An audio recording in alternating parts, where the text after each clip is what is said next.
Hello and welcome to One India. You're watching World News. My name is Pankaj Mishra. There have been rapid developments across the globe, from urgent evacuation advisories in West Asia to missile warnings from Tehran, from cartel warfare spilling into Mexican resort towns to Moscow placing nuclear deterrence at the center of its strategic doctrine.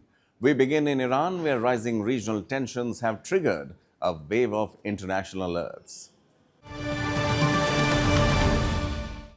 Several major governments are urging their citizens to leave Iran immediately. The United States, India, Serbia, Sweden, South Korea, and Poland have issued advisories warning of deteriorating security conditions, possible violence, and travel disruptions. This comes amid escalating regional tensions and internal unrest, a volatile mix that has raised the risk threshold for foreign nationals.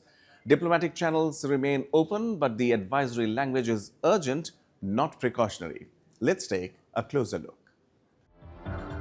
The countdown to diplomacy has begun, but the shadow of conflict is growing. The United States and Iran are set to meet in Geneva this week for another round of nuclear talks. Washington believes Tehran may be willing to reduce its stockpile of highly enriched uranium. But even as negotiations continue, military deployments, political ultimatums, and street protests inside Iran are raising fears that the region could be moving toward a crisis instead of a deal. And now, governments around the world are quietly preparing for the worst. Iran's foreign minister, Abbas Araghchi, says diplomacy is still possible. But Tehran also fears that Washington could suddenly shift course, especially after Donald Trump reportedly gave Iran just 10 to 15 days to accept a nuclear deal. At the same time, the US has deployed a major naval force to the region, including the aircraft carrier USS Abraham Lincoln, along with destroyers and frigates. Military pressure outside the country and protests inside it. Together, they are creating a climate of deep uncertainty. India has now urged its citizens in Iran, including students, pilgrims, business travelers, and tourists, to leave the country using any available transport. The advisory follows earlier warnings issued in January and reflects growing concern that the situation could deteriorate quickly. Embassy officials have advised nationals to avoid protest areas, stay in close contact with authorities, and monitor local media. It's a precaution, but a serious one. India is not alone. South Korea has issued a red alert, urging its citizens to depart while commercial flights remain available, warning that travel routes could close suddenly. Poland's prime minister has called on all Polish nationals to leave Iran immediately, saying evacuation options could disappear within hours if tensions escalate. Serbia has also advised its citizens to exit the country as soon as possible, citing a deteriorating security situation. These warnings reflect a shared concern that the window for safe departure could close without notice. For now, diplomacy continues, but embassies issuing departure advisories, warships moving into position, and protests growing inside Iran all point to one reality. The coming days could determine whether this moment becomes a diplomatic breakthrough or the beginning of another Middle East crisis. Iran's Foreign Minister Abbas Araghchi has claimed the country is now in a better defensive position than during the June 2025 war with Israel. In an interview with CBS News, he said that while Iran faced challenges in air defense, Israeli systems too were penetrated and Iranian missiles successfully hit targets inside Israel. Araghchi insisted that Israel initiated the 12-day conflict and that it was Tel Aviv that ultimately sought an unconditional ceasefire. The message from Tehran is clear. If attacked again, Iran will respond, and it believes its missile capabilities are now stronger than before. Tensions between the United States and Iran are once again rising. Iranian President Masoud Pezeshkian says nuclear talks with Washington are showing encouraging signals. But at the same time, Tehran warns it is prepared for any scenario. The warning comes as the United States boosts its military presence in the Gulf, and President Donald Trump signals that really bad things could happen if negotiations collapse. They cannot continue to threaten the stability of the entire region, and they must make a deal. Or if that doesn't happen, I maybe can understand. If it doesn't happen, it doesn't happen. But bad things will happen. Behind the diplomacy lies a stark military reality. If a conflict erupts, Iranian ballistic missiles could reach Israel in less than 8 minutes. And that short flight time could define the first moments of any regional war. The distance between western Iran and Tel Aviv is roughly 1,300 to 1,600 kilometers. For modern ballistic missiles, that's not far. Most Iranian medium-range ballistic missiles would take around 10 to 12 minutes to reach Israel. But newer systems, especially high-speed or maneuverable designs, could shorten that window to under 7 minutes. In military terms, that's barely enough time for detection, tracking, interception, and civilian warning systems. For comparison, cruise missiles take hours. Drones can take half a day. Ballistic missiles are different. They strike fast, and they strike hard. They keep repeating this empty boast to Israel. We've dispatched a warship towards Iran. Oh, what a mighty force. So a warship, of course, is a dangerous piece of machinery. But what's far more dangerous than any warship is the kind of weapon that has the capability to send this very warship to the bottom of the ocean. Iran has built the largest ballistic missile arsenal in the Middle East. Many launch sites are hidden in underground missile cities carved into mountains. Others are mobile, designed to fire and relocate before being detected. Iran caps most missile ranges at around 2,000 kilometers, just enough to cover Israel and U.S. bases across the region. And while Israeli air defenses intercept many incoming threats, even a few successful strikes can have strategic impact. So which missiles matter most? Let's break down the top 5 systems capable of reaching Israel quickly. The Khorramshahr 4 is one of Iran's heaviest hitters.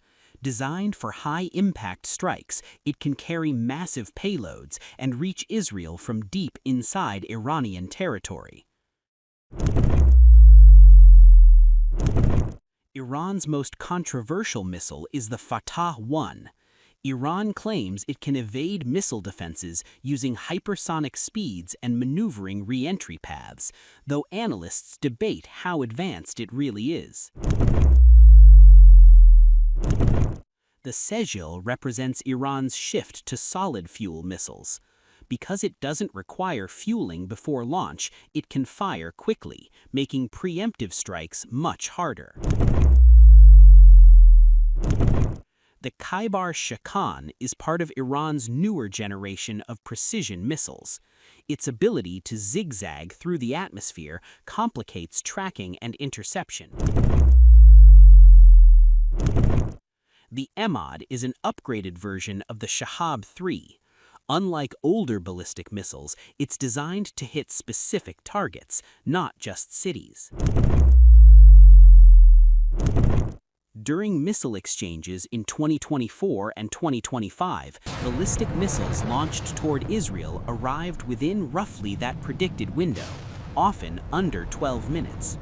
Most were intercepted by Israel's multi-layered defenses, Arrow, David Sling, Iron Dome, and U.S. support systems. But some did get through. And in modern warfare, even a handful of successful strikes can reshape the battlefield and the politics that follow. As nuclear negotiations continue, the shadow of missile warfare hangs over the region. because diplomacy may move slowly, but ballistic missiles do not. And in a future crisis, the difference between peace and escalation could be measured not in days or hours, but in minutes. And now to the news of the day. According to Mexico's Secretariat of National Defense, a major operation in Talalpa, Jalisco, the birthplace of the cartel, led to the capture of Nemesio Oseguera Cervantes, widely known as El Mencho. During the operation, troops came under heavy fire. 4 people were killed at the scene. 3 more, including Cervantes, were wounded and later died while being transported for medical treatment. Authorities say armored vehicles, rocket launchers, and heavy weapons were seized. 3 members of the Mexican armed forces were also injured.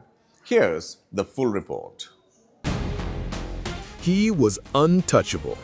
For more than a decade, that was the belief surrounding Nemesio Oseguera Cervantes, the elusive founder of the Jalisco New Generation Cartel, known to the world as El Mencho. On February 22, 2026, that belief shattered in the mountains of Tapalpa. Before dawn, Mexican special forces, backed by the Army, Air Force, and National Guard, launched a precision raid on a suspected cartel compound. The mission had one objective: capture the most powerful drug lord in Mexico. For years, he had evaded authorities. A $15 million U.S. bounty hung over his head. Intelligence cooperation between Mexico and the United States, including support from United States Northern Command, reportedly helped pinpoint his location. Then came the assault. Helicopters thundered over rugged terrain southwest of Guadalajara. Troops stormed the stronghold. Gunfire erupted. CJNG gunmen responded with heavy weapons. Explosions echoed through the hills. Armored vehicles and high-caliber firearms were later seized, underscoring the cartel's military-grade capabilities. At least 4 cartel members were killed at the scene. 3 Mexican soldiers were wounded but survived. El Mencho himself was gravely injured in the crossfire. Captured alive but in critical condition, he was rushed onto a military helicopter bound for Mexico City. He never arrived. Mexico's Secretariat of National Defense confirmed he died en route from the wounds sustained during the firefight. In total, at least 7 cartel members, including El Mencho, were reported dead. But his death did not bring calm. Within hours, cartel loyalists unleashed coordinated retaliation. Highways were blocked with burning buses, vehicles torched, businesses set ablaze. In cities like Puerto Vallarta and Zapopan, flights were diverted, schools closed, and smoke rose over major roadways. Panic spread across more than a dozen states. The so-called narco blockades were seen as both revenge and a show of force. Under El Mencho's leadership, the CJNG had evolved into a global trafficking powerhouse, challenging even the powerful Sinaloa cartel. His iron grip kept the organization unified. Now, that grip is gone. Experts warn that while his death marks one of the biggest blows to organized crime in over a decade, it could also trigger internal power struggles, splinter factions, and renewed bloodshed. Mexico has captured kingpins before. History shows that removing a cartel leader does not always end violence. Sometimes it reshapes it. For now, authorities treat his death as final. No public images have been released, but multiple Mexican and U.S. officials have confirmed it. The era of El Mencho is over. The question is, what rises from the ashes of the empire he built?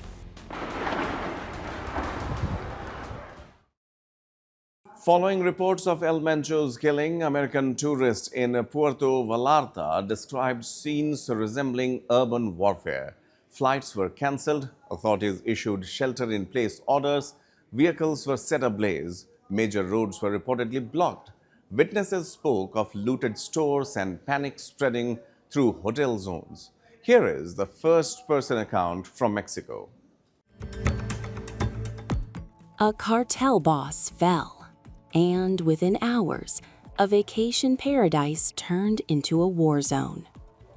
On February 22, 2026, Mexican Army Special Forces killed Nemesio El Mencho Oseguera Cervantes, the leader of the Jalisco New Generation Cartel, or CJNG, during an operation in Tapalpa, Jalisco. And then the retaliation began. If you're an American tourist in Puerto Vallarta, this is what the last 48 hours looked like. Black smoke rising over the waterfront, burning cars and buses blocking highways, taxis set on fire, gunfire echoing through streets that just a day before were filled with beachgoers. Puerto Vallarta isn't some remote border town. It's one of Mexico's top tourist destinations, welcoming more than 1.2 million American visitors every year. And suddenly, it was under lockdown. The U.S. State Department issued urgent shelter-in-place alerts for Americans in Jalisco, including Puerto Vallarta, Guadalajara, and Chapala, and in other states like Tamaulipas, Michoacán, Guerrero, and Nuevo León. The message was clear: stay in your hotel, avoid crowds, minimize movement, monitor local media. Canada and other governments issued similar warnings. At the same time, air travel collapsed. Major airlines, United, American, Delta, Alaska, Southwest, Air Canada, and Aeromexico, canceled or suspended flights to and from Puerto Vallarta International Airport. Some travelers couldn't even reach the airport because roads were blocked with burning vehicles. Inside terminals, passengers ran for cover as panic spread. Hundreds, possibly thousands, of U.S. visitors were left stranded. Some flights are not expected to resume until later this week. On the ground, tourists described a city that no longer felt like a resort, but like a conflict zone. Families with children stayed locked inside hotel rooms. Long-time visitors, people who had vacationed there for years without incident, said the shift from calm to chaos happened in hours. From balconies, some watched as vehicles burned below. Streets emptied. Stores were looted. Public transportation stopped. A curfew went into effect. Schools, banks, shops closed. And this wasn't just Puerto Vallarta. Violence spread across between 12 and 20 states. More than 250 roadblocks were reported nationwide. Clashes with security forces. Attacks on businesses and banks. This is what happens when a powerful cartel leader is suddenly removed. A power vacuum forms and retaliation follows. CJNG has been a central player in global drug trafficking, including fentanyl flows into the United States. And its response was fast and highly visible. As of Monday afternoon, February 23rd, some areas of Puerto Vallarta have quieted overnight.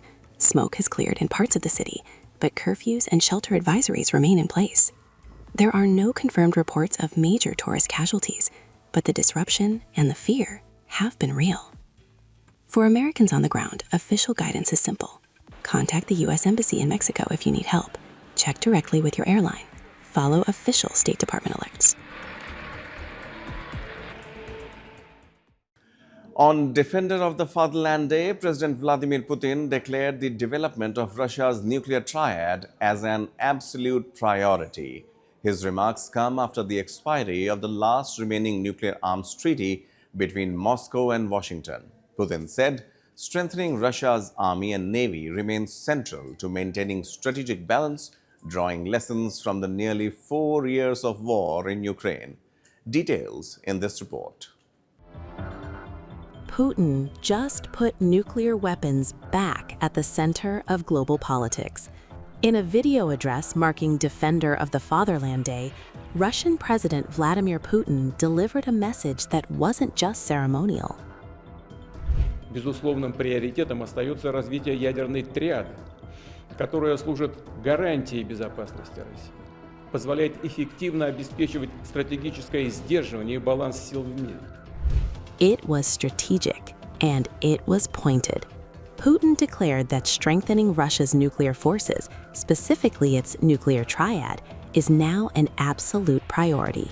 That triad includes land-based intercontinental ballistic missiles, submarine-launched ballistic missiles, and strategic bombers. In other words, the full spectrum of nuclear delivery. He said this buildup is essential to guarantee Russia's security, to maintain strategic deterrence, and to preserve what he calls the global balance of power. But this speech comes at a moment when that balance is already under strain. Putin also promised to modernize Russia's army and navy, drawing lessons from what he still calls the special military operation in Ukraine.